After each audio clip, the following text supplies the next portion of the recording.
আমরা চাচ্ছি না আর একটা বুলেটও চলুক, আমরা চাচ্ছি না আর একটা বোমও চলুক। এই বুলেট বোমার দিন শেষ করে আমাদের 57টা দেশ একত্রিত করতে আমরা কালকে ধর্মঘট ডেকেছি। আমরা ঈদে মায়ের হাতে সেমাই খাচ্ছি, সুজি খাচ্ছি, আর আপনারা ভিডিওতে দেখবেন মা পানির জন্য, মা বাচ্চার পানির জন্য দৌড়াদৌড়ি করতেছে কিন্তু পানি পাচ্ছে না। ওআইসির 57টা দেশ সামরিক শক্তিতে রূপান্তরিত করে তাদেরকে একটা এগেইনস্ট স্টেটমেন্ট দেওয়াতে হবে।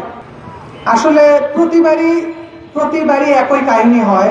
আমাদের এরকম প্রেস ব্রিফিং, বিভিন্ন জায়গায় মানুষ বক্তব্য দেয়, আবার 2-3 মাস যুদ্ধবিরতির পরে আবারও সেই একই যুদ্ধ, শিশুরা নিহত এবং ইসরায়েল গাজার উপরে অতিরিক্ত মাত্রায় অত্যাচার, নিপীড়ন, এবং আপনারা দেখেছেন যে কিভাবে শিশুদেরকে হত্যা করা হয়, কিভাবে ওপেনলি এখন সাংবাদিকদেরকেও হত্যা করা হচ্ছে। খুবই দুঃখের সাথে বলতে হয় যে আমাদের ন্যাশনাল মিডিয়া হোক আর ইন্টারন্যাশনাল মিডিয়া হোক, অনেক সময় অমিট থাকে। এই যে প্রচার প্রসারটা কখনোই ব্যাপক আকারে হয় না, যখনই সেটা আমেরিকা এবং ইসরায়েলের এগেনস্টে হয়। এটা খুবই দুঃখজনক বিষয়। কালকের আমাদের যে ধর্মঘট, সেই ধর্মঘটটা আসলে কোনো যুদ্ধবিরতির ধর্মঘট না। আমরা চাচ্ছি না আর একটা বুলেটও চলুক, আমরা চাচ্ছি না আর একটা বোমও চলুক।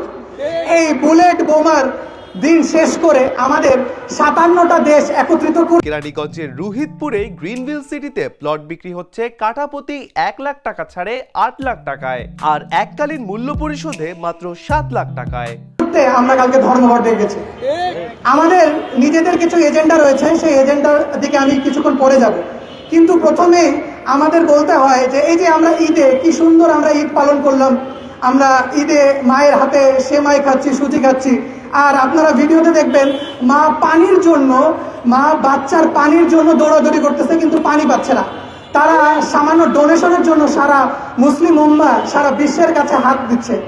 আরও মানে আশ্চর্যের সাথে বলতে হয়, স্পেন বলেন, জার্মানি বলেন, পৃথিবীর সকল দেশ কিভাবে মিমিক্রি করতেছে আমেরিকা বা ইসরায়েলকে, আর আমরা সেখানে শুয়ে বসে ঈদ কাটাচ্ছি। তারা ডোনাল্ড ট্রাম্পের পুতুল বানাচ্ছে, আর আমরা মায়ের হাতের পায়ের সেমাই খাচ্ছি, আর পরের দিন আমাদের মুসলিম ভাই বা মা মারা যাচ্ছে। আমাদের কোনো মানে আমরা নির্বিকার। আজকে আমাদের এজেন্ডা, এবং আমরা আমাদের এজেন্ডা থেকে খুব সুন্দরভাবে পরিষ্কার করে লিখেছি যে আমরা 57টা দেশ, ওআইসির 57টা দেশ সামরিক শক্তিতে রূপান্তরিত করে তাদেরকে একটা এগেইনস্ট স্টেটমেন্ট দেওয়াতে হবে ইনশাআল্লাহ। সেই অনুযায়ী আমি ইংলিশ এবং বাংলায় 2 আকারে স্টেটমেন্টগুলো লিখছি এবং এজেন্ডাগুলো আপনাদেরকে বলছি। Number 1, general strikes 4 main agenda is given below. Number 1, mobilizing OIC unity for concert action. We urge the 57 OIC member nations to move beyond verbal condemnation and adopt joint political and military strategies to counter Israel aggression effectively. অর্থাৎ আমরা 57টি OIC সদস্য দেশের প্রতি আহ্বান জানাই যেন তারা কেবল মৌখিক নিন্দা না করে, বরং যৌথ রাজনৈতিক ও সামরিক কৌশল গ্রহণ করে ইসরায়েলের আগ্রাসন কার্যকরভাবে প্রতিরোধ করতে। Number 2, reassessing ties with war-backing nations, diplomatic and trade relationship with countries conflict in the Gaza genocide, particularly the US and its European allies, must be crucially re-evaluated and potentially served.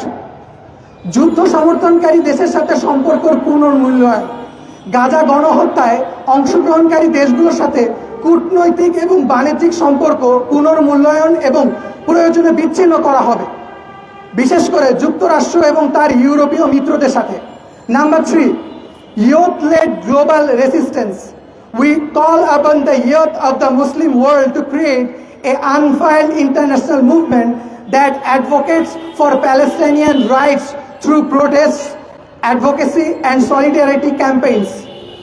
মুসলিম বিশ্বের যুবকদের প্রতি আহ্বান জানানো হবে যেন তারা একটি আন্তর্জাতিক আন্দোলন গড়ে তোলে যা ফিলিস্তিনের অধিকার সমর্থন করতে প্রতিবাদ, প্রচার এবং সংহতি প্রচারণা চালাবে। And the number 4, the final number, legal accountability for war crimes. It's a war crimes. আমি আবারও বলতেছি, এটা war crimes. এটা কোনো ক্রাইসিস না, এটা জেনোসাইড। আমরা প্রতিবারই আমাদেরকে গোলকধাঁধা দেখানো হয় যে এটা একটা মানে এটা জেনোসাইড না, এটা কোনো ওয়ার না, এটা হচ্ছে crisis. It's a crisis, it's not a crisis, it's a war crimes, it's a genocide. আমরা বলতে চাই, we demand that Bangladesh and other OIC states push for Israel's prosecutions in international courts, ensuring that those responsible for war crimes in Gaza are held to account. অর্থাৎ বাংলাদেশ এবং অন্যান্য OIC দেশগুলোর মাধ্যমে ইসরায়েলের বিরুদ্ধে আন্তর্জাতিক আদালতে, আবারও রিপিট করছি, আন্তর্জাতিক আদালতে যুদ্ধাপরাধীদের মামলা করা হবে, যাতে গাজায় মানবাধিকার লঙ্ঘনের জন্য দায়ী ব্যক্তিরা শাস্তি পায়। অর্থাৎ ইসরায়েল পুরো ব্যাপারটাকে আন্তর্জাতিক অপরাধ ট্রাইব্যুনালে দায়ী করা হবে। আমরা এই মর্মে কালকে সারা বাংলাদেশে ধর্মঘট জারি করছি। আমাদের সাথে ইনশাল্লাহ পুরো বাংলাদেশ একতা প্রকাশ করবে। আর কোনো জেনোসাইড চাই না আমরা, ইনশাল্লাহ।